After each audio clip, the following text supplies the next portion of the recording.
بسم اللہ الرحمن الرحیم نحمده ونصلی علی رسولہ الکریم اما بعد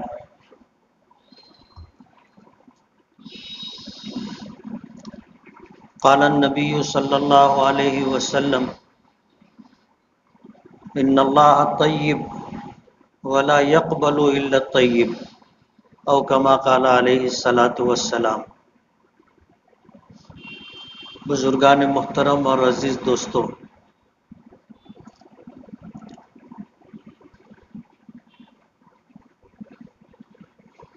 اللہ تعالیٰ کی فرض کردہ عبادتوں میں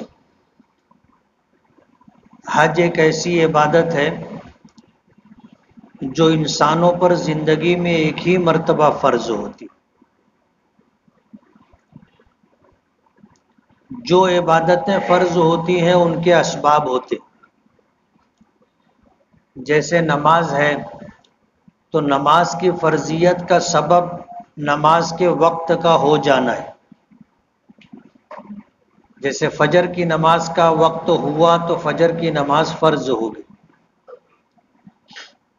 ظہر کی نماز کا وقت ہونے سے پہلے ظہر کی نماز فرض نہیں ہوگی۔ تو نمازوں کی فرضیت کا سبب وقت کا ہونا ہے۔ اسی لیے ہمارے یہاں جمع بین الصلاتین نہیں ہے، یعنی دو فرض نمازوں کو ہم ایک ساتھ جمع نہیں کر سکتے۔ ہر نماز اس کے وقت پر پڑھنی ہوگی۔ اب اگر ہم دو نمازوں کو جمع کرتے ہیں تو ایک نماز تو اپنے وقت پر ہوگی اور دوسری نماز وقت سے پہلے ہوگی، اور وقت سے پہلے وہ نماز فرض ہی نہیں ہوئی اور ہم نے پڑھ لی تو فرض کیسے ادا ہوگا؟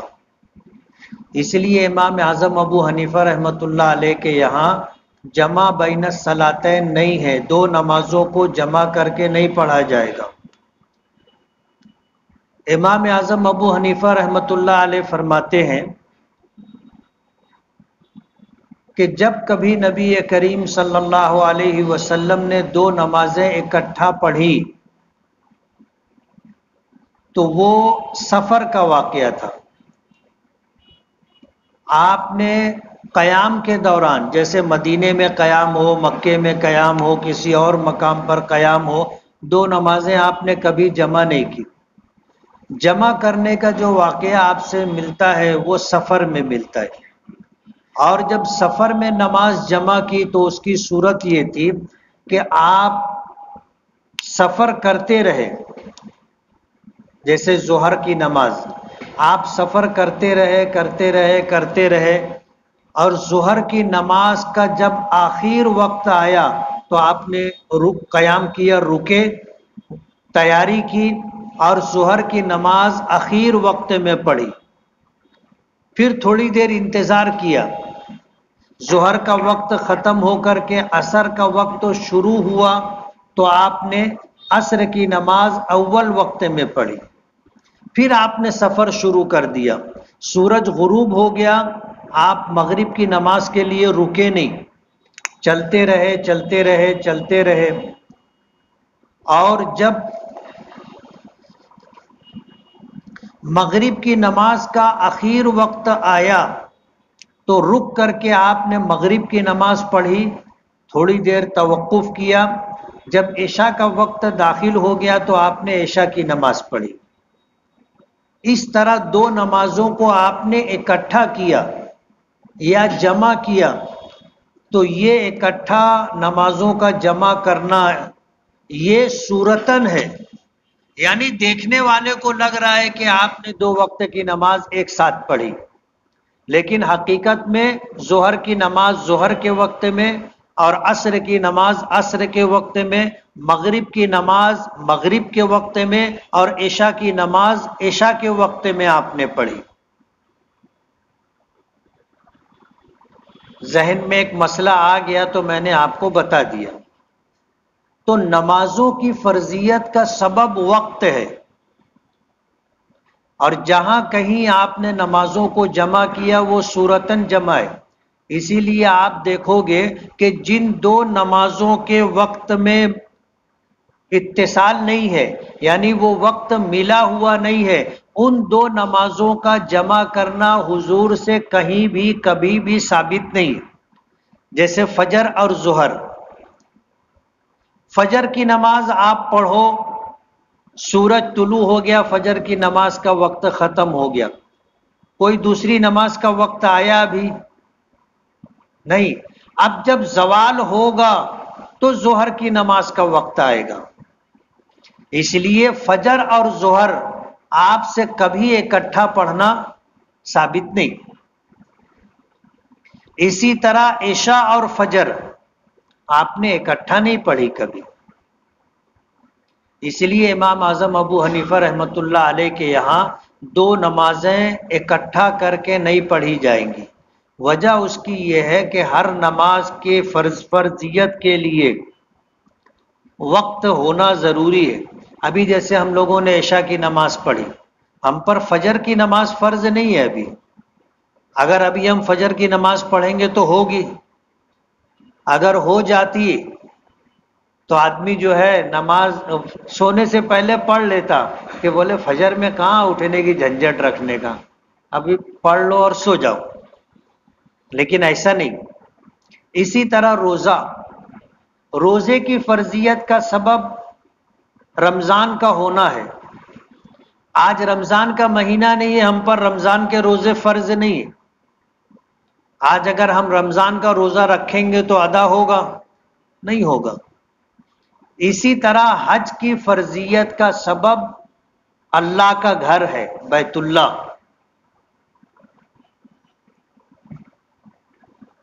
اب روزانہ وقت بدلتا رہتا ہے، اس لیے ہم پر روزانہ 5 وقت کی نماز فرض ہوتی ہے، روزانہ ہم کو 5 وقت کی نمازوں کا وقت ملتا ہے، 5 وقت کی نمازیں فرض ہو جاتی۔ سال بھر میں ایک مرتبہ رمضان کا مہینہ ملتا ہے، رمضان کے روزے فرض ہو جاتے۔ فمن شہید منکم الشہر فلیصم، اللہ پاک نے فرمایا کہ تم میں سے جو رمضان کا مہینہ پائے تو رمضان کے روزے رکھے۔ حج کی فرضیت کا سبب اللہ کا گھر بیت اللہ ہے، اور وہ ایک ہی ہے، اس لیے حج زندگی میں ایک مرتبہ فرض ہے۔ کتنی مرتبہ؟ ایک مرتبہ فرض ہے۔ نماز روزانہ 5 مرتبہ، روزہ ہر سال 1 مرتبہ، اور حج زندگی میں 1 مرتبہ۔ خدا نہ خواستہ اگر کوئی شخص مرتد ہو جائے، جان بوجھ کر کے اس نے اسلام کو چھوڑ دیا، کفر کا راستہ اختیار کر لیا، یا جانے انجانے میں اس سے کفر صادر ہو گیا، کوئی ایسا کام کر لیا جس کی وجہ سے وہ دائرہ اسلام سے خارج ہو گیا۔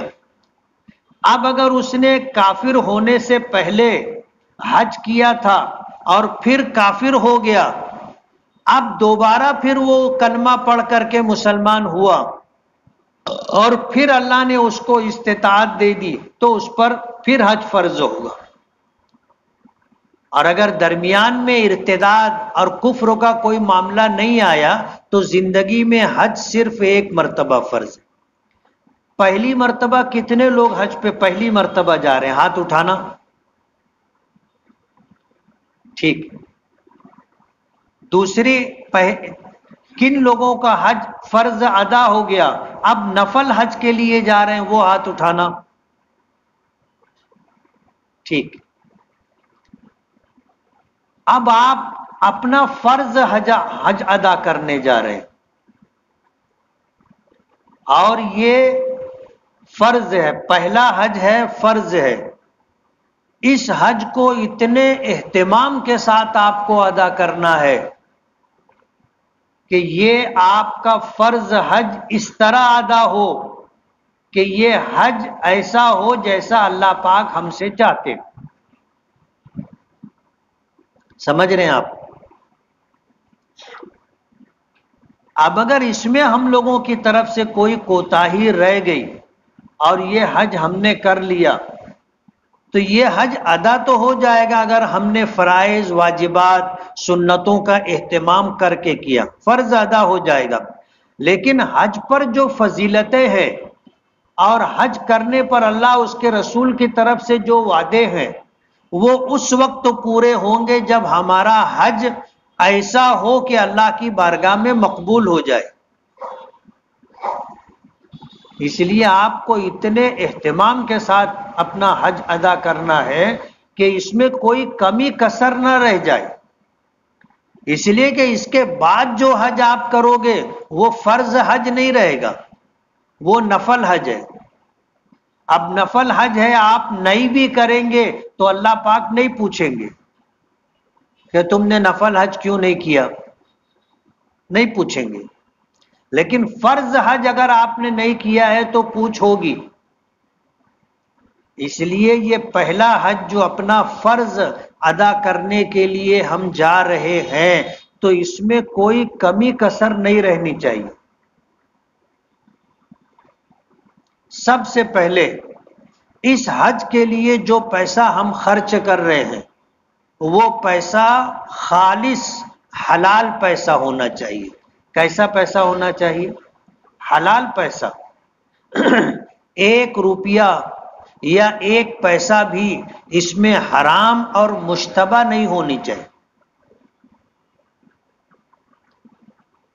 حدیث پاک میں آتا ہے اللہ پاک و صاف ہے اور پاکیزہ حلال مال ہی اللہ قبول کرتا ہے۔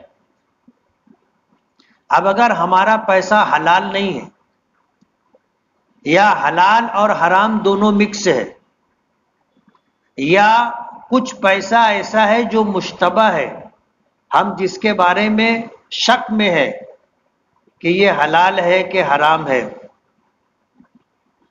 تو ہمارا حج اللہ کی بارگاہ میں مقبول ہوگا یہ بھی ڈاؤٹ فل ہے۔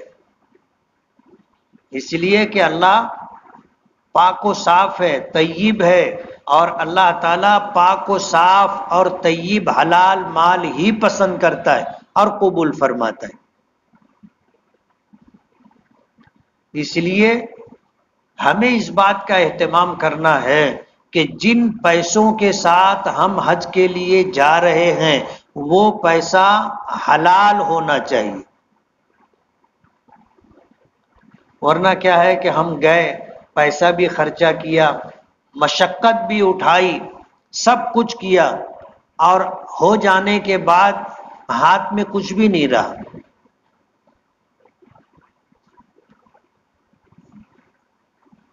اس لیے حلال کا اہتمام بہت ضروری ہے، اور صرف حج ہی کے لیے نہیں بلکہ اپنی ساری زندگی میں، اپنے کھانے میں، اپنے پینے میں، اپنے کپڑوں میں، اپنے استعمال کی چیزوں میں حلال پیسہ استعمال کرنے کا۔ ایک وقت بھوکے رہ جائیں گے چلے گا، لیکن حرام اور مشتبہ ایک لقمہ بھی نہیں کھانے کا۔ اور الحمدللہ لوگ اس کا اہتمام کرتے ہیں۔ شادی کا سیزن آتا ہے، لوگوں کے فون آتے ہیں، لوگ پوچھتے ہیں مل کر کے کہ فلاں جگہ سے شادی کا رکا آیا ہے، دعوت نامہ آیا ہے، بلانا آیا ہے، ان کا کاروبار صحیح نہیں ہے، بینک سے انہوں نے لون اٹھایا ہے، یا بھائی بہنوں کا حق مارا ہے، سود بیاج کا کاروبار ہے، رشوت کا معاملہ ہے، یا کسی کی زمین یا مال پر ناجائز قبضہ ہے۔ اب ظاہر بات ہے ان کے یہاں سے دعوت آئی ہے تو کھانا چاہیے کہ نہیں کھانا چاہیے، لوگ پوچھتے ہیں۔ اب ظاہر بات ہے ان کو حلال اور حرام کا احساس ہے تو پوچھتے، اور اگر حلال و حرام کا احساس نہیں ہوتا تو پھر سب چلتا رہتا ہے کہ جو بھی مال آیا سمیٹو، جو بھی آیا جمع کرو، کہیں سے بھی آیا کھا لو۔ ایسا نہیں۔ جب آدمی حرام کھا لیتا ہے تو نہ اس کی عبادت قبول ہوتی ہے نہ اس کی دعا قبول ہوتی۔ حجاج ابن یوسف کا واقعہ سنا ہوگا۔ حجاج ابن یوسف بہت نیک، بہت متقی اور بہت زبردست حافظ قرآن تھا۔ اس نے اپنی زندگی میں ایک کام ایسا کیا ہے کہ کسی دوسرے شخص نے نہیں کیا۔ قرآن کریم پر زیر زبر لگا نہیں تھا، بغیر زیر زبر کے قرآن کریم تھا، اور عربوں کو اس کی ضرورت بھی نہیں تھی۔ ان کی زبان عربی تھی، اس لیے ان کو ضرورت نہیں تھی۔ حجاج ابن یوسف نے پورے قرآن پاک پر زیر زبر لگایا۔ اب مثال کے طور پر سورہ فاتحہ الحمدللہ رب العالمین، اگر اس پر زیر زبر نہیں لگا ہوتا تو ہم لوگ پڑھ پاتے؟ نہیں پڑھ پاتے، اس لیے کہ ہماری زبان عربی نہیں ہے۔ تو حجاج ابن یوسف کا یہ کارنامہ ہے کہ اس نے پورے قرآن کریم کے اوپر زیر زبر لگایا، اور قیامت تک لوگ پڑھیں گے تو جو شخص پڑھے گا اس کو جو ثواب ملے گا اتنا ہی ثواب حجاج ابن یوسف کو بھی ملے گا۔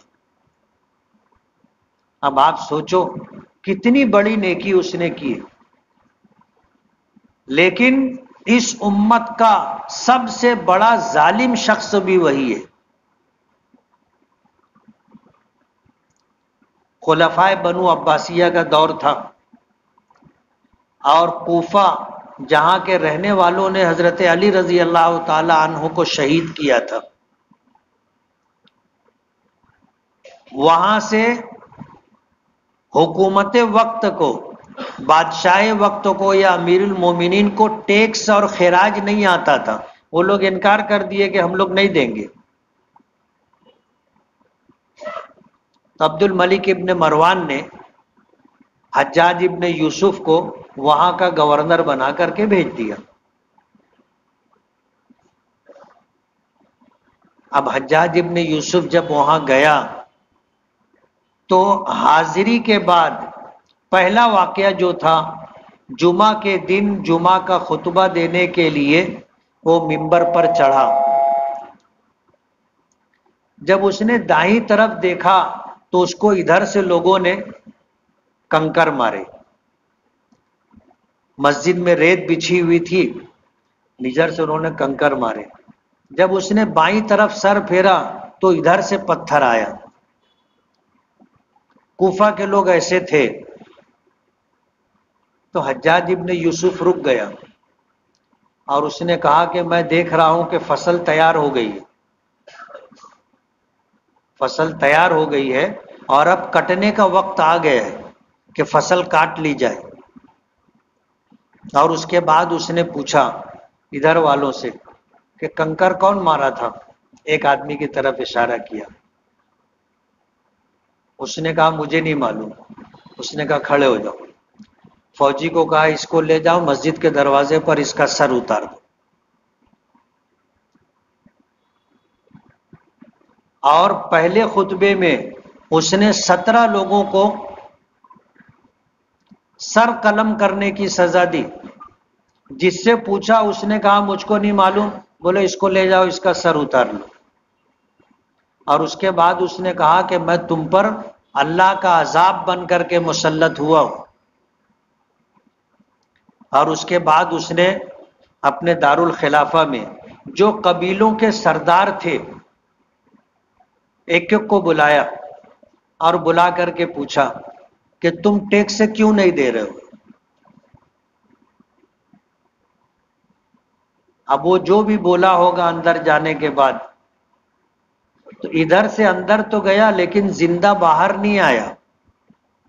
جو اندر گیا جتنے قبیلے کے بڑے بڑے لوگ تھے سب کو بلایا اور سب کا سر اتار لیا، اور ایک تھیلے میں وہ سارے سر بھر کے عبد الملک ابن مروان کے پاس بھیج دیا کہ یہ میں نے خراج بھیجا ہے پہلی قسط، اب سب ٹیکس آپ کے پاس خود بخود آئیں گے۔ لوگوں کو تو یہ لگ گیا کہ اب تو کوئی گنجائش نہیں ہے، کوئی گنجائش نہیں۔ سب نے اپنے اگلا پچھلا ٹیکس سے جمع کیا اور جمع کرایا. اس کے متعلق آتا ہے کہ اس نے اپنی زندگی میں 1,24,000 لوگوں کو بے گناہ قتل کیا تھا، اور جن لوگوں کو واقعی قتل کیا گیا کسی سزا میں وہ الگ ہے. تو یہ امت کا سب سے ظالم شخص تھا، اور حضور نے اس کی پیشن گوئی پہلے سے دے دی تھی کہ میری امت میں ایک شخص ایسا ہوگا. حجاج ابن یوسف جب کوفہ کا گورنر بن کے گیا تو اس کو کسی نے بتایا کہ یہاں مستجاب الدعوات لوگوں کی ایک جماعت ہے، جب ان پر کوئی ظالم حاکم مسلط ہوتا ہے تو وہ اس کے لیے بد دعا کرتے اور وہ ہلاک ہو جاتا ہے. تو حجاج ابن یوسف نے معلوم کیا کہ کون لوگ ہیں اس جماعت میں، سب کو اپنے یہاں دعوت پر بلایا اور حرام مال ان کو دسترخوان پر کھلا دیا. جب سب کھا لیے تو اس نے کہا کہ اب میں ان کی بد دعا سے محفوظ ہو گیا، اب ان کی بد دعا قبول نہیں ہوگی. تو حرام مال آدمی کھا لے، پی لے، پہن لے، استعمال کر لے، نہ اس کی دعا قبول ہوتی ہے نہ اس کی عبادت قبول ہوتی.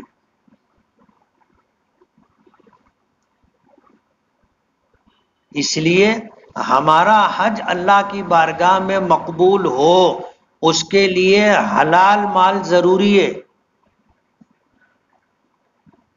ورنہ گئے آئے، مشقتیں اٹھائی، سب کچھ کیا، آخر میں کیا؟ کہاں گئے تھے؟ کہیں نہیں. کیا لائے؟ کچھ نہیں، 0 سناٹا. آج ہماری دعائیں کیوں قبول نہیں ہوتی؟ بہت ساری وجوہات میں سے ایک وجہ یہ بھی ہے کہ اب ہم میں حلال اور حرام کا احساس نہیں رہا. یہ احساس ختم ہو گیا آج امت میں. کم لوگ ہیں جو اس کا احساس کرتے ہیں اور اہتمام کرتے ہیں. اس لیے صرف حج ہی نہیں، اپنی زندگی کے تمام تر معاملات میں آدمی حلال اور حرام کو پیش نظر رکھے، حلال استعمال کرے، حرام سے بچے. یہ نہیں کہ دعوت آ گئی تو چلو آستین چڑھا کے بیٹھ گئے. نہیں، ہمارے لیے دنیا ہی نہیں ہے، اصل تو آخرت ہے. یہاں بھوکے بھی رہ جائیں گے تو چلے گا، وہاں عذاب نہیں ہونا چاہیے. اور ہمیشہ کم کھانے کا اہتمام کرنے کا.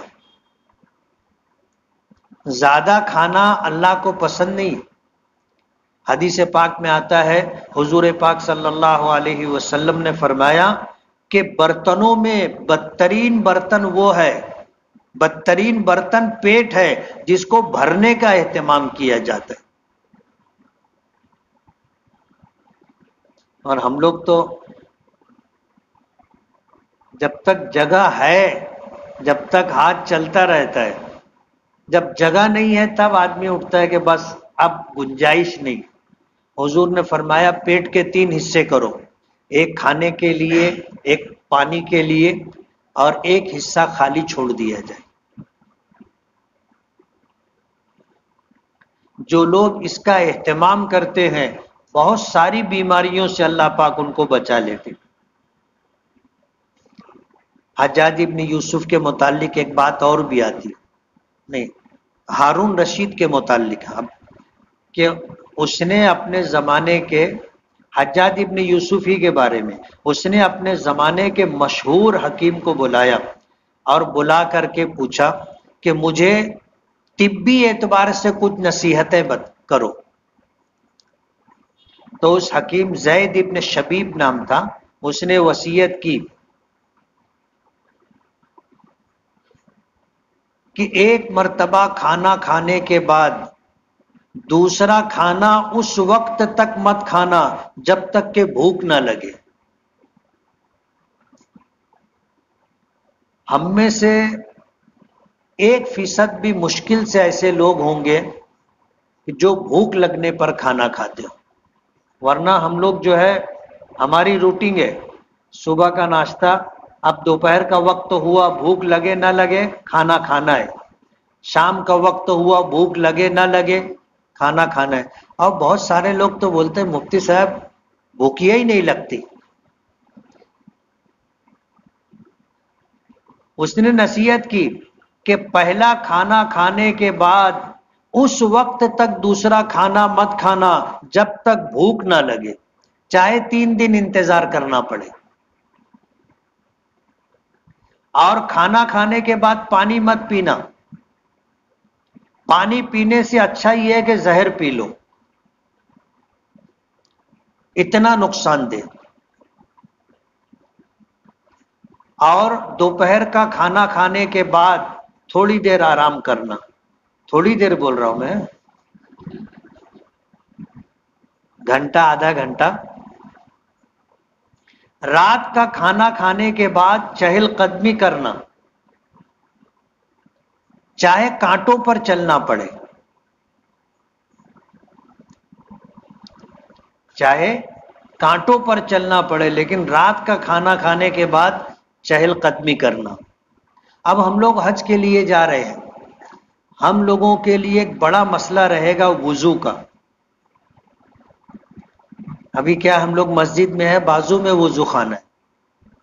حرم میں ایسا نہیں ہے. مسجد حرام بہت بڑی ہے اور اندر چند مقامات پر وضو کرنے کی جگہ، استنجے کی جگہ نہیں ہے، صرف وضو کی جگہ ہے.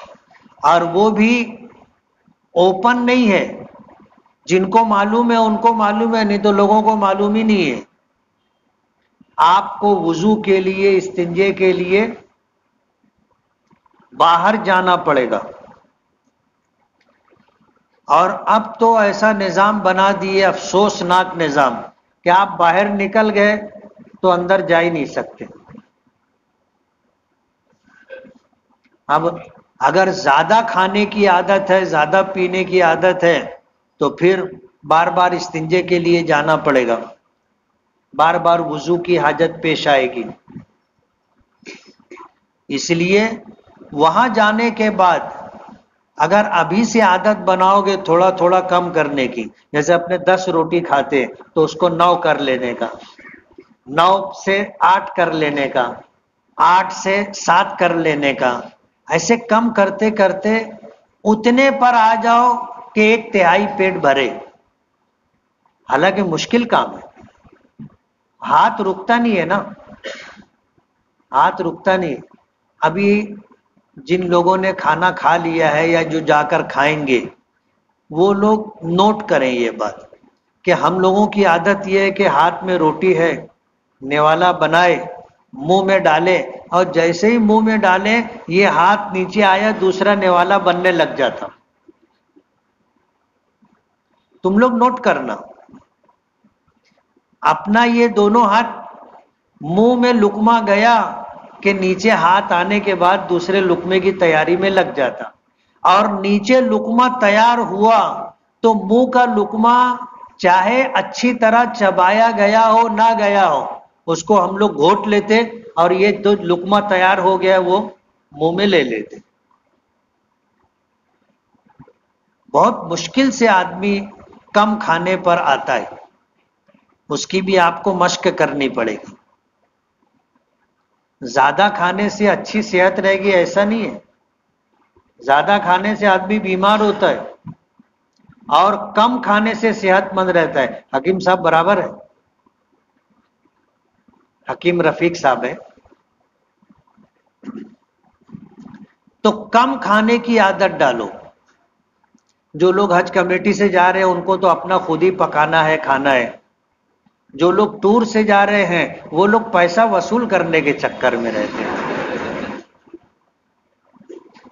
میرا بھی ٹور ہے، میرا بھی ٹور ہے اور سب سے پرانا ہے. ابھی جتنے ٹور والے ہیں کسی کو ٹور کی شدھ بدھ نہیں تھی جب سے میں ٹور چلا رہا ہوں، لیکن اب میں ٹور ہے میرا، لیکن میں اب اس کو چلا نہیں رہا ہوں۔ وجہ اس کی یہی ہے کہ جو لوگ جاتے ہیں وہ ایسا ہو جاتا ہے جیسے صرف وہ کھانے کے لیے آئے۔ برا مت ماننا میری بات، حج کلاس میں جن باتوں کا بتانا ضروری ہے اس میں ایک بات یہ بھی ہے، آدمی وہاں جاتا ہے اور کھانے کے اوپر ایسا ٹوٹتا ہے جیسے کبھی کھایا ہی نہیں۔ اب جیسے 4 طرح کا کھانا ہے، اب آپ کو اپنے ہاتھ سے لینا ہے تو آپ کو اتنا ہی لینا چاہیے جتنا آپ ختم کر لو۔ اب آپ جو ہے ہر چیز اتنی لے لیے کہ اب آخر میں لے کے بیٹھے ہی تو ہو رہا ہی نہیں رہا ہے، ختم ہی نہیں ہو رہا ہے، پھر واپس آتے ہیں کوشش کرتے ہیں کہ واپس رکھ دیں، تو ٹور والے واپس رکھنے نہیں دیتے۔ اس کی وجہ یہ ہے کہ تم رکھ دو گے تو دوسرے لوگ نہیں لیں گے، لوگوں کو کراہیت ہوتی ہے، تو پھر وہ بولا جاتا ہے کہ وہ کچرے کے ڈبے میں ڈال۔ بولے اچھا ہے مفتی صاحب، مانا ہاں اچھا ہے، لیکن اب تم لے لیے تو اب واپس لو گے تو کوئی دوسرا لے گا نہیں، کچرے کے ڈبے میں ڈال دو۔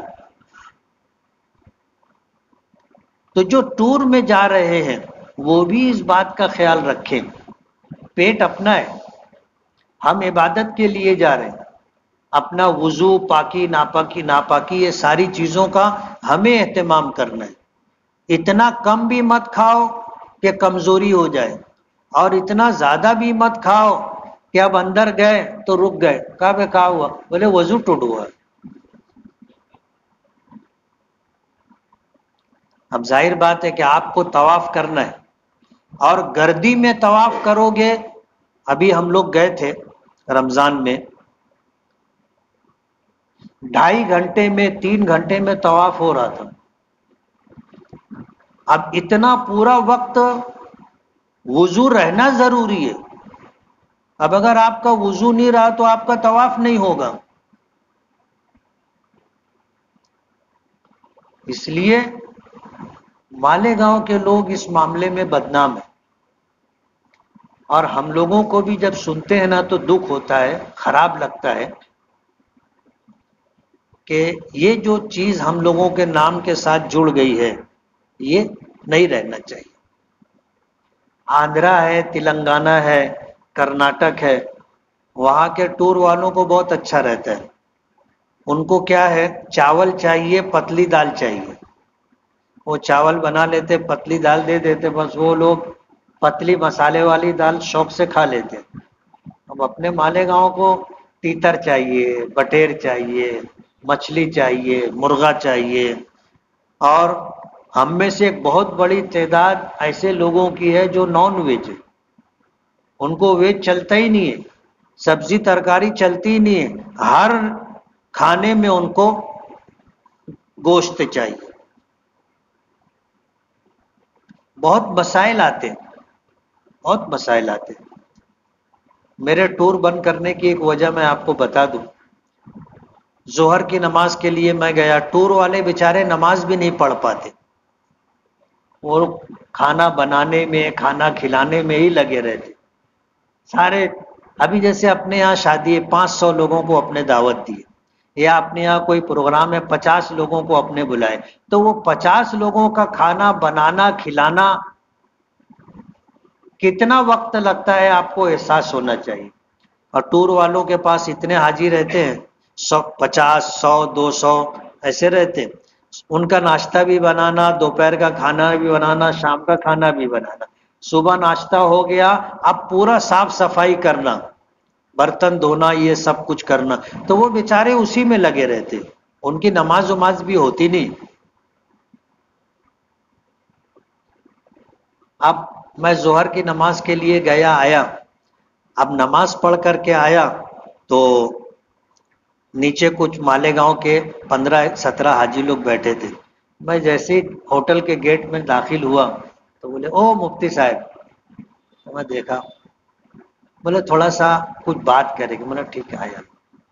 اب میں گیا تو بولو چچا، بولے نہیں نہیں تہیں بولنا،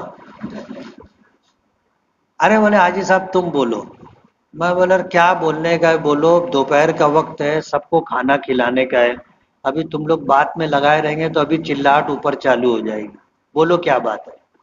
تو ایک حاجی بولنے لگے، بولے وہ کہا ہے نا مفتی صاحب، وہ سالن کے بارے میں بولے گرا۔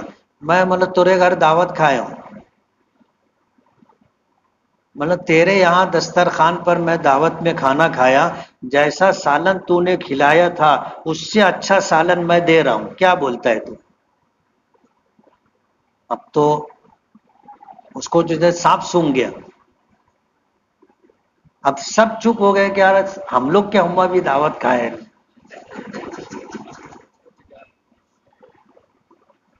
اب اتفاق سے احمد نگر کے حاجی لوگ آئے، اب اس میں جو ہے نوجوان میاں بیوی تھے، اپنے مالیگاؤں کے لوگوں نے کہا کہ او منا سیٹھ، اور بہت بولکار لڑکا تھا وہ، اس کو بلائے۔ اب وہ آیا، بولے وہ اپنی بات ہوئی تھی نا وہ سالن کے بارے میں، تو وہ ایسے سانس لیا کچھ بولنے کے لیے، اس کی بیوی ساتھ میں تھی، اس کے کندھے پر ہاتھ تھا، اس نے ایسے دبایا، کندھا دبایا تو اس نے ایسے اس کی طرف دیکھا، تو اس نے کیا کہا معلوم؟ اس کی بیوی نے کہا چلو جی اپنے کھاتے پیتے گھر کے لوگ ہیں، کھانے کے بارے میں وہ لوگ جھنجٹ کرتے جھگڑا کرتے جن کو کھانا نہیں ملتا،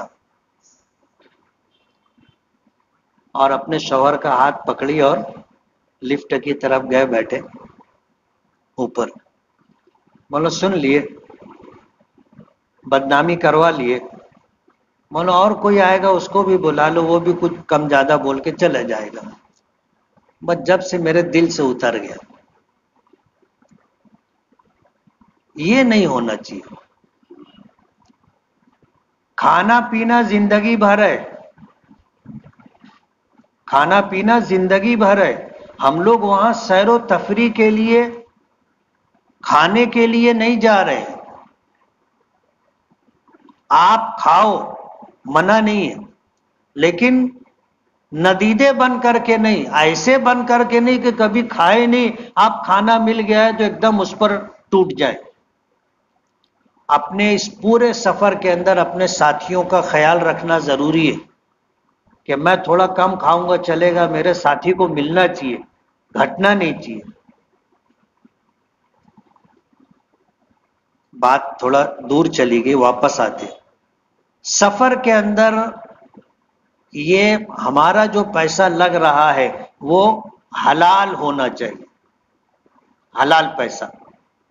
دوسرا، اب ہم لوگ جا رہے ہیں تو بندوں کے اور اللہ کے حقوق ادا کر کے جائیں،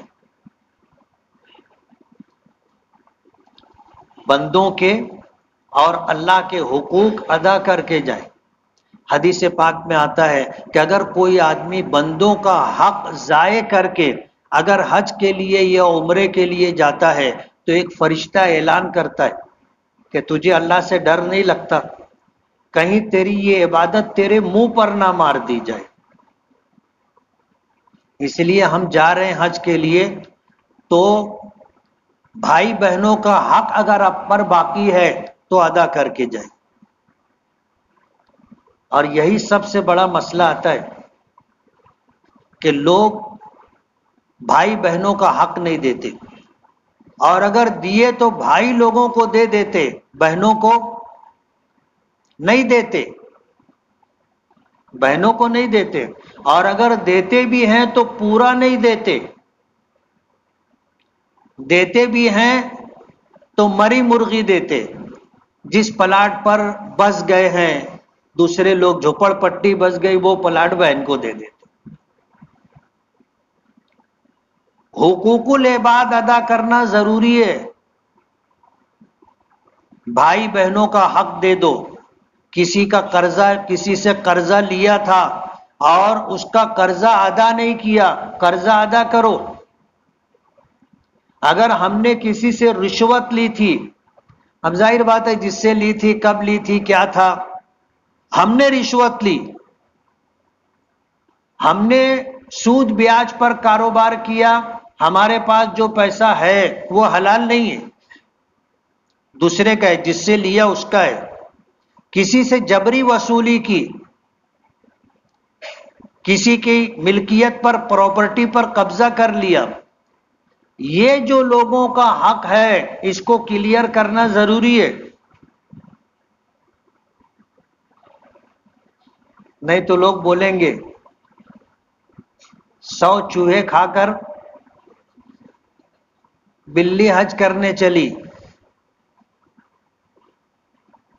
اور سماج معاشرے میں لوگ بولتے ہیں، ہم کو چاہے نہ سنائی دے، ہماری پیٹھ پیچھے لوگ بولتے ہیں کہا بولے حج کرے جا رہا ہے، ایکا باقی ہے، اوکا باقی ہے، اوکا باقی ہے، بھائی بہنوں لوگوں کا تو حق دیا نہیں، حج کرے جا رہا ہے. لوگ ہماری پیٹھ پیچھے یہ جملہ بولتے ہیں، یہ باتیں بولتے ہیں. اور ظاہر بات ہے اگر ہمارے ذمے کسی کا حق ہے اور ہم ادا نہیں کر رہے اور حج پہ جا رہے ہیں، تو فرشتہ اعلان کرتا ہے کہ تجھے اس بات سے ڈر نہیں لگتا کہ کہیں تیرا یہ حج اور یہ عمرہ تیرے منہ پہ نہ مار دیا جائے. اس لیے حقوق العباد کی ادائیگی کا اہتمام ضروری ہے.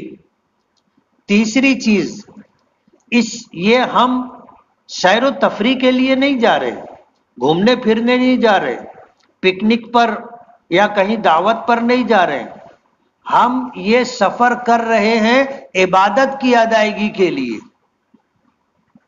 ہمارا یہ سفر عبادت ہے. ہم گھر سے نکلیں گے، گھر آنے تک ہم اللہ کے راستے میں، ہم اللہ کے راستے میں، یہ عبادت ہے. اس کے لیے اخلاص اور للہیت ضروری ہے. اخلاص و للہیت کا مطلب یہ ہے کہ اپنی نیکیوں کو لوگوں سے چھپانا، صرف اللہ کے لیے ہم عبادت کریں، یہ ہماری نیت ہونی چاہیے اور یہ ہمارا طریقہ ہونا چاہیے. اب ہمارے ہاں تو ایسا ہو گیا، حج پہ جا رہے تو اخبار میں اشتہار رہتا ہے، عمرے پہ جا رہے تو فوٹو کے ساتھ اشتہار رہتا ہے. ہم تو تشہیر کر رہے ہیں، اپنی عبادت کی شہرت ہم لوگوں کے درمیان کر رہے ہیں، یہ اخلاص کے خلاف ہے. ہم یہ عبادت کس کے لیے کر رہے ہیں؟ اللہ کے لیے کر رہے ہیں، لوگوں کو دکھانے کے لیے نہیں، نام و نمود کے لیے نہیں، ریا و شہرت کے لیے نہیں. ہم تو یہ عبادت اللہ کے لیے کر رہے ہیں، اور یہ حج قبول ہوگا اور اس حج پر ہمیں دنیا اور آخرت میں اجر و ثواب ملے گا، اس کی فیوز و برکات ملے گی. کب؟ جب یہ حج اللہ کی بارگاہ میں مقبول ہوگا. تو اخلاص کا مطلب یہ ہے کہ اپنی نیکیوں کو چھپانا. جو دکھ گئی، کسی نے دیکھ لیا، الگ بات ہے، ہم کو بتانا نہیں ہے. لیکن حقوق العباد میں جہاں مالی حق کی ادائیگی ضروری ہے، وہیں پر یہ بھی ضروری ہے کہ ہم نے کسی کو گالی دی تھی، کسی کی غیبت کی تھی، کسی پر بہتان لگایا تھا، کسی پر الزام لگایا تھا، ہم نے کسی کے خلاف سازش کی تھی، ہم نے کسی کو مارا تھا، گالی دی تھی، اس کی معافی ضروری ہے. یہ بھی حقوق العباد ہے. ایسے لوگ جن سے ہمارے تعلقات رہے اور جانے انجانے میں اس طرح کی بات چیت ہو گئی ہو، ان سے جا کر کے معافی تلافی کرنا چاہیے. معافی تلافی ان سے ضروری ہے کہ میں معافی مانگنے کے لیے آیا ہوں. اگر وہ پوچھے کاہے معافی مانگ رہے تو بول سکتے ہیں کہ یار میں حج پہ جا رہا ہوں. پہلے ہی جا کے نہیں بولنے کا کہ میں حج پہ جا رہے ہوں، معاف کرنا. یہ تو ہم اعلان کر رہے اپنے حج کا، اس میں کہاں اخلاص اور للہیت رہے گی. ہم جائیں اور جا کر کے بولیں کہ بھئی آپ کے ہمارے تعلقات ہیں، رہیں گے. جانے انجانے میں کوئی بات ہو گئی ہو کوئی حق رہ گیا ہو، کبھی تم کو تمہارے خلاف ایسی بات میں نے کہہ دی ہو جس سے تمہارا دل دکھا ہو، تمہاری غیبت کی ہو، الزام لگایا ہو، ایسی کوئی بھی بات ہو تو میں اللہ کے لیے معافی مانگنے کے لیے آیا ہوں، آپ مجھے معاف کر دیں۔ اگر وہ پوچھے تو بتا سکتے ہیں کہ بھائی میں حج پہ جا رہا ہوں، لیکن جا کر کے پہلے ہی نہیں بتانے کا السلام علیکم حج پہ جا رہے ہو، ایسا نہیں ہونا چاہیے۔ نیک نیتی اور اخلاص ضروری ہے۔ حدیث پاک میں آتا ہے کہ کل قیامت کے دن کچھ لوگ آئیں گے جنہوں نے زندگی میں پہاڑوں جیسے نیک عمل کیے ہوں گے، لیکن وہاں جا کے دیکھیں گے کچھ نہیں رہے گا، کچھ نہیں رہے گا۔ وہ حیران ہوں گے کہ میں تو 10 حج کیے رہا ہوں، یہ تو دکھائی نہیں رہا ہے۔ سمجھ رہے ہو؟ بڑا بڑا عمل کیا لیکن اللہ کے لیے نہیں کیا تھا، اخلاص نہیں تھا، تو وہ نیکی نیکی نہیں ہے۔ ڈر ہے کہ کہیں اللہ پاک اس پر پکڑ نہ کر لے، مواخذہ نہ ہو جائے، اس لیے اخلاص للہیت ضروری ہے۔ ہر عمل چھوٹا ہو یا بڑا ہو اللہ کے لیے کرنا چاہیے، اللہ کے لیے۔ کل قیامت کے دن کچھ لوگ اللہ کی بارگاہ میں کہیں گے اللہ میں تو بہت نیکی کیا تھا، تو اللہ پاک کہیں گے کہ تو نے لوگوں میں اپنی تعریف کروانے کے لیے کیا تھا۔ حضور نے فرمایا من سمع اللہ بہ، جو آدمی اپنی شہرت اور تعریف کے لیے کوئی نیکی کرتا ہے تو اللہ پاک دنیا میں اس کی تعریف کروا دیتے، لوگ بول دیتے یہ بہت نیک آدمی ہے، تہجد پڑھا تھا ایک دن بھی قضا نہیں ہوتی۔ اللہ پاک دنیا میں تعریف کروا دیتے اور کل قیامت کے دن بول دیں گے کہ تو اپنی ریا اور شہرت کے لیے تعریف سننے کے لیے کرتا تھا تو ہم نے تیری تعریف دنیا میں کروا دیتی، یہاں تیرے لیے کچھ نہیں۔ اس لیے اب سفر حج پر جا رہے ہیں تو اخلاص بہت ضروری ہے، نیک نیتی بہت ضروری ہے، للہیت ضروری ہے کہ ہم اللہ کے لیے کر رہے ہیں، دکھاوے کے لیے شہرت کے لیے نہیں کر رہے۔ اب جب ہم سفر حج میں جا رہے ہیں تو اس سفر میں مشقت ہے، تکلیف ہے۔ آدمی جب سفر میں نکلتا ہے تو گھر کا کھانا چھوٹ جاتا ہے، گھر کی راحت چھوٹ جاتی ہے، گھر والوں کا ساتھ چھوٹ جاتا ہے۔ اور حدیث پاک میں آتا ہے السفر قطعۃ من السقر یا قطعۃ من العذاب، کہ سفر عذاب کا ایک ٹکڑا ہے، سفر عذاب کا ایک ٹکڑا، جہنم کا ایک ٹکڑا ہے۔ اسی لیے نبی کریم صلی اللہ علیہ وسلم کے اسفار کو آپ دیکھو گے تو وہ ایسا ہے کہ جس کام کے لیے گئے کام پورا ہوا واپس آ گئے۔ بخاری شریف کی حدیث ہے، حضور نے اپنی امت کو بھی پیغام دیا کہ من سافر ثم قضى نحمته فليتعجل الى اهله، کہ جب آدمی سفر کرے، تم میں سے جو آدمی سفر کرے اور سفر کے مقصد کو پورا کر لے تو جلدی اپنے اہل و عیال گھر والوں کی طرف واپس آ جائے۔ اب گئے بمبئی، کام ختم ہو گئے، بولے رک ابھی 2 دن کے بعد جائیں گے، نہیں، جانے کا مقصد پورا ہو گیا، گھر والوں کی طرف واپس آ جاؤ۔ یہ ہدایت ہے، یہ حضور کی ہدایت ہے۔ حضور پاک صلی اللہ علیہ وسلم حج کے لیے پہنچے تھے 24 ذی القعدہ کو آپ مدینے سے نکلے تھے، 10 دن سفر کر کے 4 ذی الحجہ کو آپ مکہ مکرمہ پہنچے تھے۔ 2 دن قیام کیا، 5 6 اور 7 3 دن، 7ویں دن آپ نے تیاری کی اور مینا گئے۔ 8, 9, 10, 11, 12, 13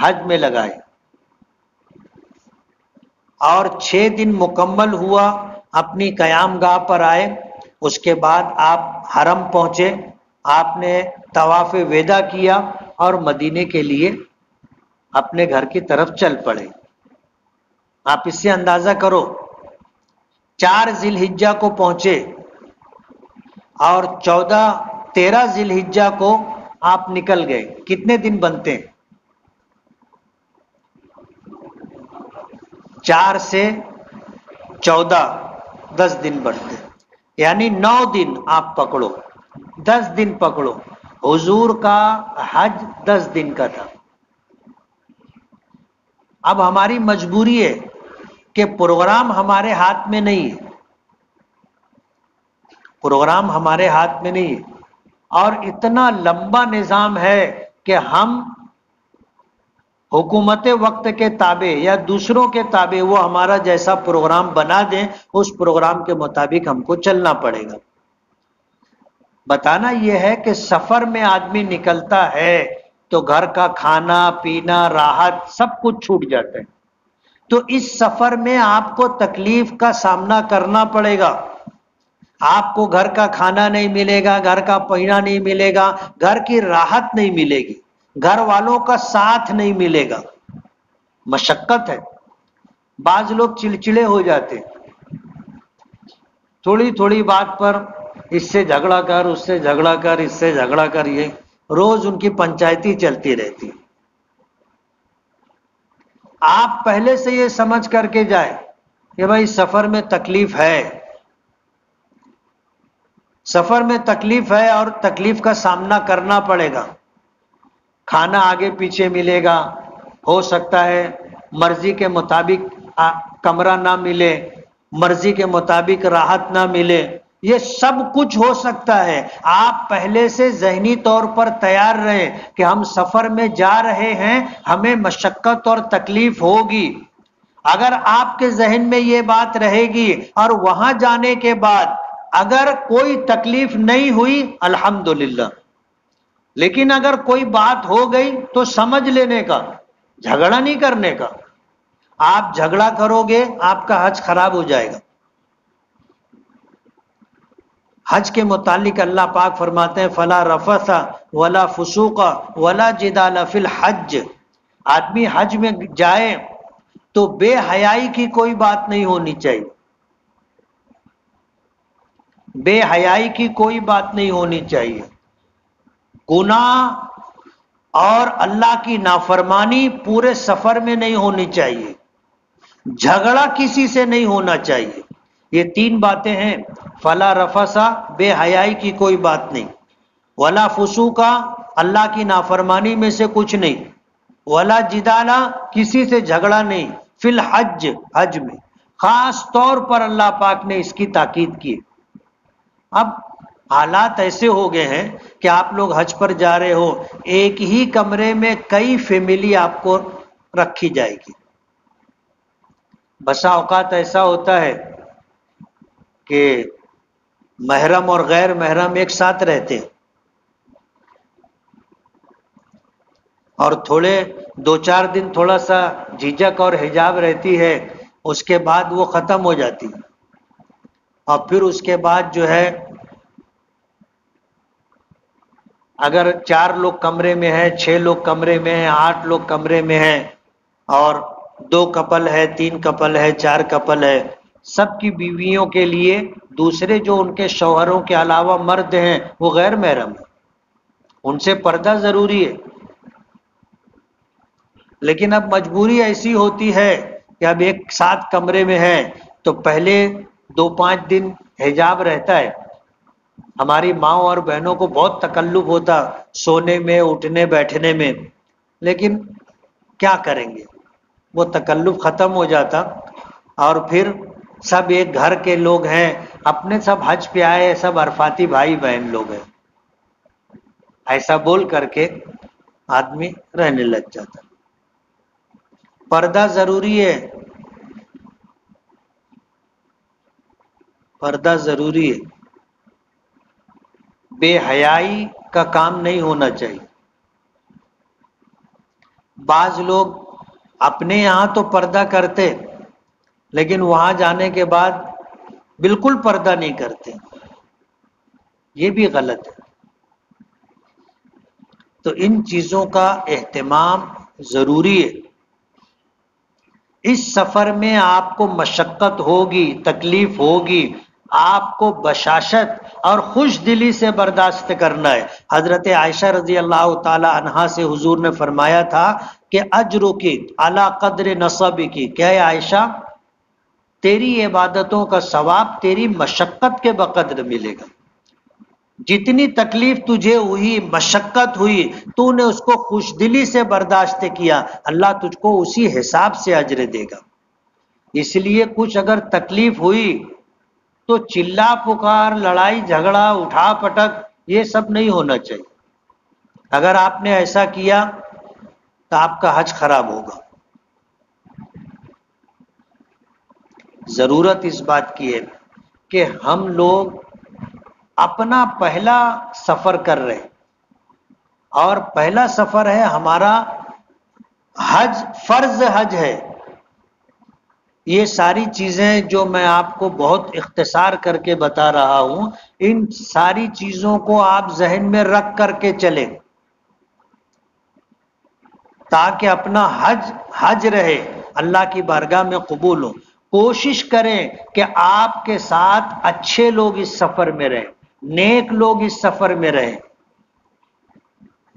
عبادت گزار لوگ آپ کے ساتھ ہی رہیں، جن کی صحبت اور جن کی رفاقت کی وجہ سے آپ کو عبادتوں کا ذوق اور شوق ہو، نیکیوں کی رغبت ہو، ایک دوسرے کے لیے ہم نیکی کے کاموں میں معاون و مددگار بنے۔ بعض لوگوں کو، ہم لوگ خوشحال گھرانوں سے ہیں تبھی حج فرض ہے، موبائل پر وقت برباد کرنے کی عادت ہے، وہاں جانے کے بعد یہ کام مت کرنا۔ ہم نے دیکھا ہے وہاں پر بھی ہوٹل میں جو ہوتا ہے، ہوٹل کے اندر وائی فائی کا انتظام رہتا ہے۔ اب جیسے ہی گروپ ہوٹل میں انٹری کرتا ہے تو وہ ابے کوڈوا پوچھ کیا کوڈ ہے، فوراً جا کر کے پہلا کام انٹری کے بعد ہوٹل میں وہ کوڈ معلوم کرتے ہیں وائی فائی کا۔ اب وائی فائی کا کوڈ مل گیا، تب اس کے بعد ان کا زیادہ وقت موبائل پہ گزرتا ہے۔ وائی فائی مل گیا، وہیں سے گھر والوں کو فون لگائیں گے، اب دے اوکے بھی دے، اوکے بھی دے، اوکے بھی دے، گھر میں سب لوگوں سے بات کریں گے۔ گھنٹوں لوگ فون پر لگے رہتے ہیں، وہاں پر گھنٹوں لگے رہتے ہیں، اور اسی طرح موبائل جیسے یہاں لے کر کے بیٹھے رہتے ہیں، ایسے تھوڑا ٹیڑھا کر کے بازو والا دیکھے نہ پائے، ایسے پتہ نہیں کیا دیکھتے رہتے ہیں۔ وہاں بھی یہ سب چلتا ہے۔ آپ عبادت کے لیے جا رہے ہیں، اس لیے موبائل پر آپ کا وقت برباد نہیں ہونا چاہیے۔ آپ جب وہاں جاؤ گے تو آپ کا قیام رہے گا، آپ کو باقاعدہ کمرے میں پلنگ ملے گا، آپ کا قیام رہے گا۔ ہم کتنے وقت کے لیے جا رہے ہیں؟ مہینہ، 1.5 مہینہ، مہینہ، سوا مہینہ، زندگی بھر کے لیے تو رہنے نہیں گئے وہاں پر، مہینہ سوا مہینے کے لیے جا رہے ہیں۔ تو ہمارا یہ کمرہ ہماری ضرورت کے لیے ملا ہے کہ ہم آرام کر سکیں، اپنا سامان محفوظ رکھ سکیں، اس لیے نہیں ملا ہے کہ کمرے میں ہی رہیں۔ بہت سارے لوگ ہیں حرم جاتے ہی نہیں نا، حرم نہیں جاتے، بولے بہت دور ہے۔ ظاہر بات ہے پیدل تو چلنا پڑے گا، وہاں تو پیسہ دے کر کے بھی سواری نہیں ملتی، پیدل آپ کو چلنا پڑے گا۔ اس لیے میں اپنی حج کلاس میں لوگوں کو بولتا ہوں کہ بھائی حج پہ جا رہے ہیں نا، ہاں روزانہ 5 کلومیٹر یہاں پیدل چلو، عادت ڈالو پیدل چلنے کی، تو وہاں آپ چل سکو گے۔ نہیں تو آدمی کو پیدل چلنے کی عادت نہیں ہے تو وہاں پیسہ دے کے بھی سواری نہیں ملتی۔ چاروں طرف سے حجاج کرام کو تکلیف نہ ہو راستے بند کر دیے جاتے، اب کار نہیں آئے گی، آپ کو پیدل چل کے آنا ہے۔ اب پیدل چلنے کی عادت نہیں ہے تو آدمی جو ہے جاتا ہے۔ اور ابھی آپ جاؤ گے، جب پہلا عمرہ آپ کرو گے، پہلا عمرہ، تو دال آٹے کا بھاؤ معلوم پڑے گا۔ یہ سب پنڈلی بھر جاتی ہے۔ ابھی رمضان میں ہم لوگ گئے، رمضان میں 3 گھنٹے میں طواف ہوا، اور اتنے ہی وقت تو عمرے میں صفا مروہ کی صحیح میں لگتا ہے۔ اللہ آسان کر دے۔ ہم لوگ دعا کرتے نا کہ اللہ میں نے عمرے کی نیت کی ہے، اسے آپ میرے لیے آسان فرما دیں اور قبول فرما لیں۔ نماز میں ہم لوگ ایسی نیت کرتے، روزے میں ایسی نیت کرتے، حج عمرے میں ہے تکلیف، اس لیے ہم لوگ دعا کرتے اللہ میں نے عمرے کی نیت کی ہے، نیت پوری ہو گئی۔ اب اس کے آگے کا جو جملہ ہے وہ دعا ہے کہ اللہ تو اسے میرے لیے آسان کر دے اور قبول فرما لے۔ وہاں جا کر کے جب پہلا عمرہ کرو گے 2 دن سدھے نہیں ہو پاؤ گے نا، پیدل چلنے کی عادت نہیں رہتی ہے۔ وہاں گئے تب جو قیام گاہ ہے وہاں سے تم کو آنا ہے۔ اگر عزیزیہ میں ہوں گے تو آپ کو بس سے ایک مقام تک لا کر کے چھوڑ دیں گے، وہاں سے آپ کو پیدل آنا ہے۔ پھر وہ اتنا فاصلہ 1 کلومیٹر بھی ہو سکتا ہے، اس سے زیادہ بھی ہو سکتا ہے، نصیب سے کم بھی ہو سکتا ہے۔ اور اگر آپ ادھر ہی مکہ مکرمہ میں حرم کے قریب ہیں تو بھی آپ کو 1 کلومیٹر کے فاصلے پر، 1.25 کلومیٹر کے فاصلے پر آپ کو رہائش ملے گی۔ حرم کے چاروں طرف انہوں نے میدان کر دیے، اور جو قریب کی بلڈنگیں ہیں اس کا کرایہ اتنا ہے کہ آپ دے نہیں پاؤ گے، تو آپ کو دور رہنا ہے، پیدل چل کے آنا ہے۔ اس لیے روزانہ 5 کلومیٹر پیدل چلنے کا۔ کتنے لوگ چلتے ہیں؟ بہت تھوڑے لوگ ہیں، سمجھ میں آئیے جائے گے بات۔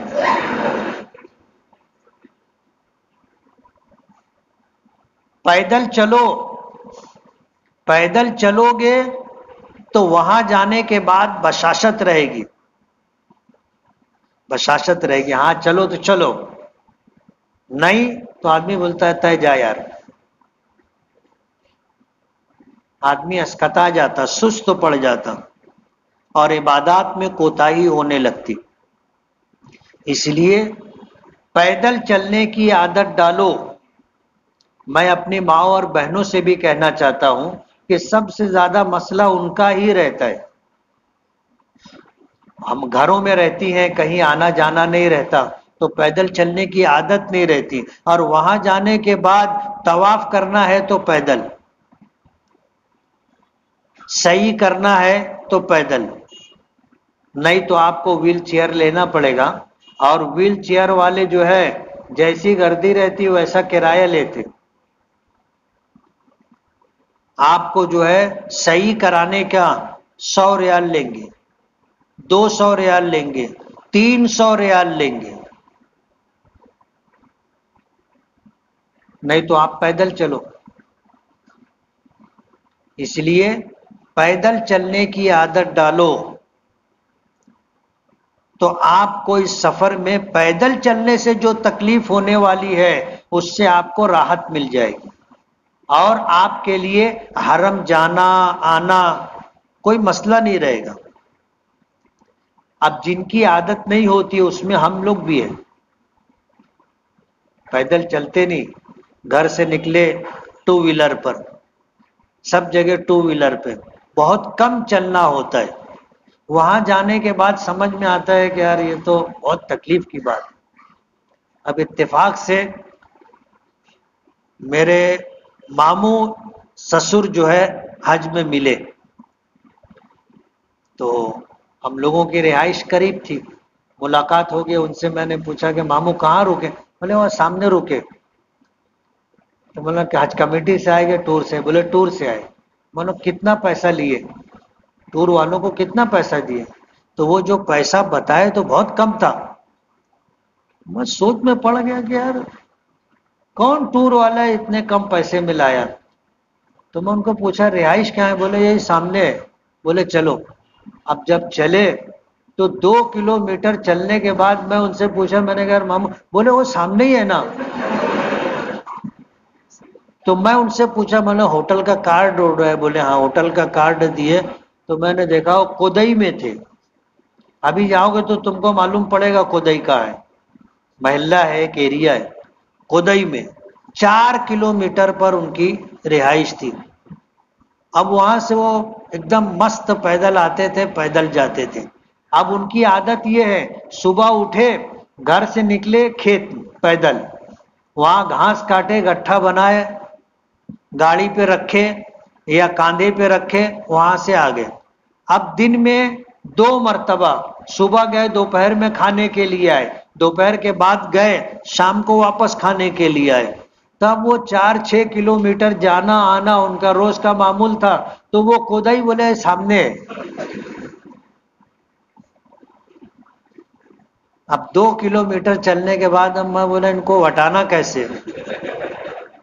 ابھی 2 کلومیٹر اور جانا تھا نا۔ تو میں ان کو آئیڈیا سے میں روانہ کیا، پھر وہاں سے ٹیکسی پہ بیٹھ کے آیا۔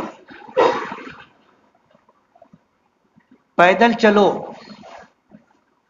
اگر چاہتے ہو کہ وہاں جانے کے بعد بشاشت رہے، طبیعت میں تقدر نہ ہو، چڑچڑا پن نہ آئے، تو پیدل چلنے کی عادت ڈال۔ آخری بات، اس سفر میں ہر وقت اللہ کا شکر ادا کرنے کا۔ کیا کرنے کا؟ اللہ کا شکر ادا کرنے کا، اور رسمی طور پر نہیں، دل سے۔ ابھی کیا ہے، اپنے کسی سے پوچھے کیا حال ہے؟ اچھا ہے، ایسے کندھے پہ ہاتھ رکھو پھر پوچھو کیا حال ہے؟ بہت تکلیف ہے مفتی صاحب۔ تو رسمی طور پر اچھا ہے ایسا نہیں، واقعی دل سے بولنے کا الحمدللہ۔ دیکھو ایک بات سمجھ لو، ہم لوگوں کی اوقات نہیں ہے،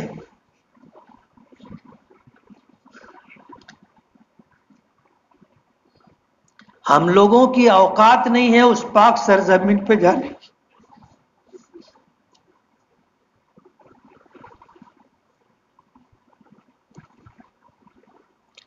پوری زندگی آپ دیکھ لو، ایک عمل ہمارے پاس ایسا نہیں ہے کہ ہم یہ سمجھ لیں کہ شاید اس عمل کی وجہ سے اللہ نے بلایا۔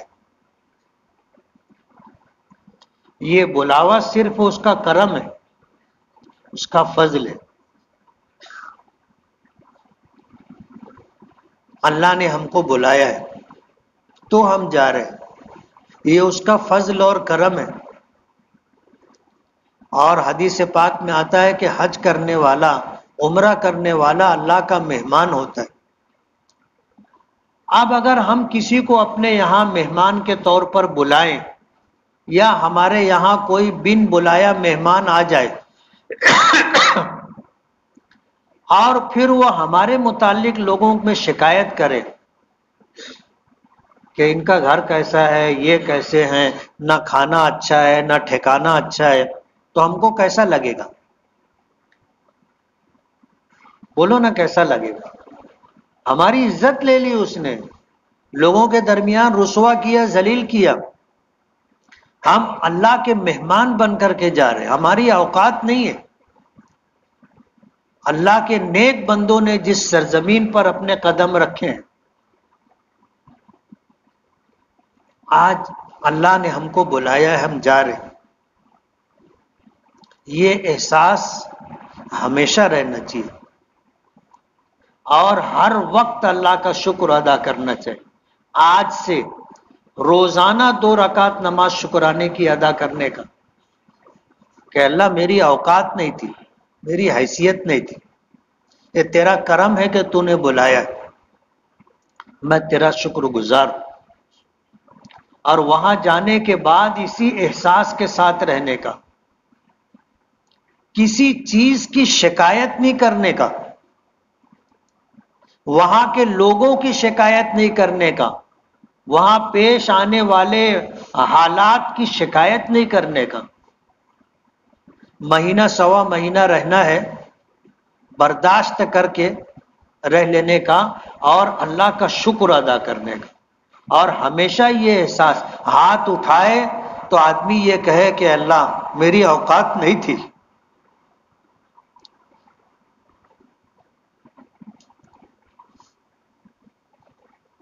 تو نے بلایا میں آ گیا۔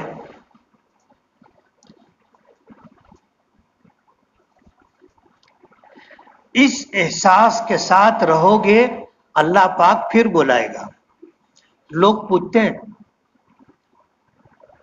پوچھتے ہیں کہ جیسے ایک مرتبہ گئے، اللہ پاک پھر بلائے، کا عمل کرے چاہیے، لوگ پوچھتے ہیں۔ ان کے لیے یہ بات ہے کہ اللہ کے مہمان بن کر کے جا رہے ہو، اچھے مہمان کی طرح رہو۔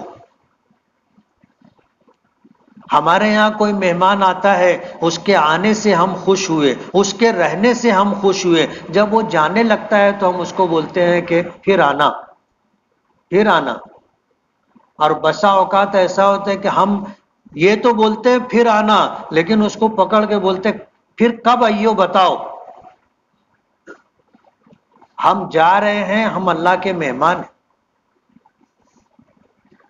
اچھے مہمان کی طرح رہو گے، اللہ پاک پھر بلائیں گے۔ اور اگر جانے کے بعد ہم نے ناقدری کی، شکوے شکایات کی، لوگوں کی برائیاں کی، اللہ پاک پھر نہیں بلائیں گے۔ ایسا ہی ہو جائے گا کہ جیسے کسی زمانے میں لوگ بمبئی جاتے تھے تو جیسے ہی وہاں پہنچے تو جن کے یہاں جاتے تھے ان کا منہ اتر جاتا تھا، وہ پہلے پوچھتے تھے کب جائیو، یعنی وہ بھگانے کے چکر میں رہتے تھے۔ ایسی حالت میں وہاں نہیں رہنے کا، ایسے جا کر مہمان بن کے جانے کا، مہمان ہیں ہم لوگ، اس طرح رہنے کا کہ میزبان ہم سے خوش ہو جائے، میزبان ہم سے خوش ہو جائے، اور جب ہم آنے کا وقت ہو اور طواف وداع کرتے ہوئے ہم اللہ سے کہیں کہ اللہ پھر بلانا، تو اللہ پاک کی طرف سے فیصلہ ہو جائے کہ ہاں پھر آنا۔ اس لیے ہم گنہگار ہیں، زندگی گناہوں میں گزری، نافرمانیوں میں گزری، پیچھے پلٹ کر کے دیکھیں کوئی عمل نہیں،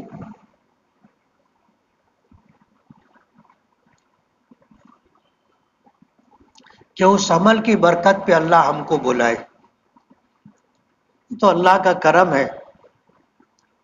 اور اللہ پاک حلیم ہے کہ اتنی گناہوں اور نافرمانیوں کے بعد بھی اللہ نے ہمیں زندگی دی، راحتیں دی، اچھا مکان دیا، اچھی سواری دی۔ اللہ روزانہ ہمیں ایک سے ایک رزق دیتا ہے اور ہم کھاتے ہیں، ایک سے ایک کپڑا ہم پہنتے ہیں، یہ اللہ کا حلم ہے۔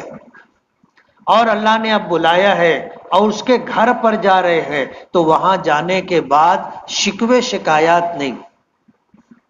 آپ جب آؤ گے نا تو آنے کے بعد لوگ آپ سے پوچھیں گے کیا حال رہا، تو اللہ کا شکر ادا کرنا۔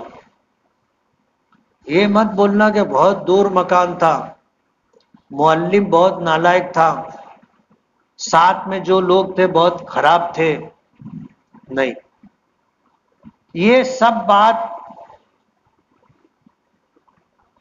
اس کا تذکرہ ہی نہیں، کہنے کا الحمدللہ اللہ نے بلایا، گئے، الحمدللہ آ گئے، شکوے شکایات نہیں۔ عام طور پر دیکھا گیا کہ آنے کے بعد جب لوگ آتے ہیں تو حاجی صاحب صرف وہاں کی شکایت ہی بیان کرتے رہتے، بہت مشکل ہے، بہت تکلیف رہی، ایسا رہا ویسا رہا، یہ سب نہیں،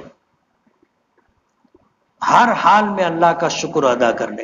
کل میں نے بتایا نا کہ ایک جماعت ہوگی جو بغیر حساب و کتاب جنت میں جائے گی، اعلان ہوگا کہاں ہے ہر حال میں اللہ کا شکر کرنے والے، ہر حال میں اللہ کی تعریف کرنے والے، ایک جماعت کھڑی ہوگی بغیر حساب و کتاب کے جنت میں جائے گی۔ اس لیے اس پورے سفر میں تکلیف ہوگی، مشقت پیش آئے گی، مزاج کے خلاف حالات کا سامنا کرنا پڑے گا، لیکن یہ سب خوش دلی کے ساتھ برداشت کرنے کا، اور اس پہ کوئی شکوے شکایت نہیں۔ یاد رہے گی بات؟ سبحان اللہ و بحمدہ، سبحانک اللہم و بحمدک، نشہد ان لا الہ الا انت، نستغفرک و نتوب الیک۔